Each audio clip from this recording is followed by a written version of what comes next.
Alors l'interface a aussi beaucoup évolué dans Resident Evil 6, on est moins sur de l'interface classique à base de menus qui s'ouvrent et qui frisent l'action, en tout cas qui cachent ce qui se passe à l'écran, c'est beaucoup plus intégré.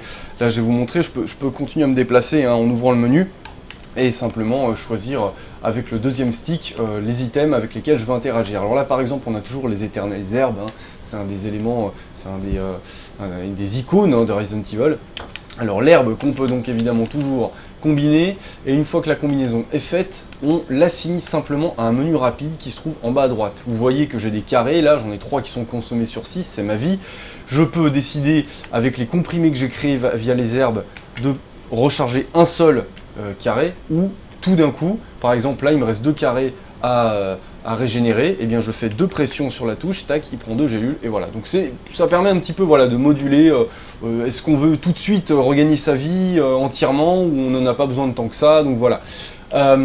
Pour ce qui est de l'armement, ensuite, vous avez le menu qui passe par la croix directionnelle. Alors, je vais quand même faire un petit peu d'action à l'écran quand même. La croix directionnelle donc qui permet d'accéder à la fois au menu des armes et à la fois au menu des grenades. Les armes, c'est avec les touches haut et bas.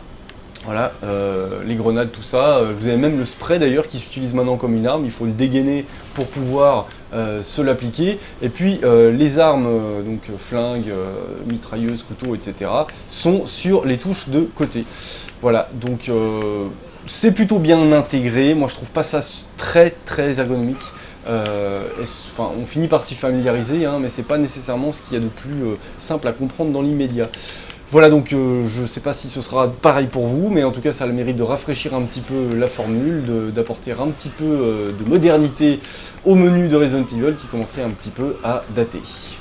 Donc maintenant que nous sommes au calme, même si Chris est aux aguets, dernière petite nouveauté de l'interface, le GPS. Et oui, c'est un petit peu un passage obligé aujourd'hui dans les jeux vidéo, on a l'impression, étant donné que le jeu est assez linéaire et que tout est très balisé.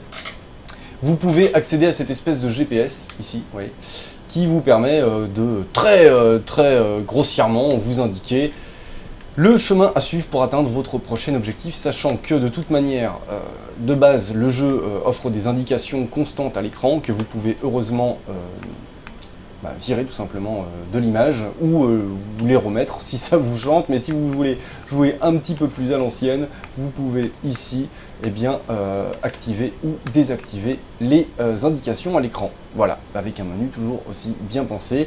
Non, vraiment, décidément, au niveau ergonomie, je trouve que c'est pas vraiment ça.